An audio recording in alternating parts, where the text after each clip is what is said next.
Skončila jubilejní 50. živitelka. My jako Liva a rodina Jungwirthů jsme se účastnili taktéž jubilejně, a to po 30.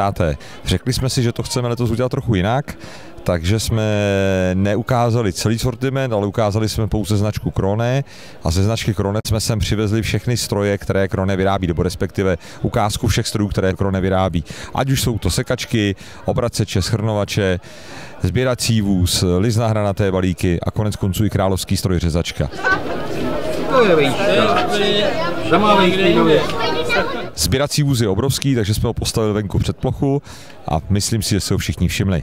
S živitelkou jsme spokojeni, protože návštěvnost byla velká. V čem je živitelka jedinečná, je to, že se tady sejdou vlastně všechny druhy návštěvníků. Na živitelce nás navštívili nejen zákazníci, ale také různí přátelé, kolegové, ale i zároveň bankéři a lidé, kteří se o zemědělství v uvozovkách pouze zajímají. Jsou to neskutečný stroje, jako když to člověk vidí.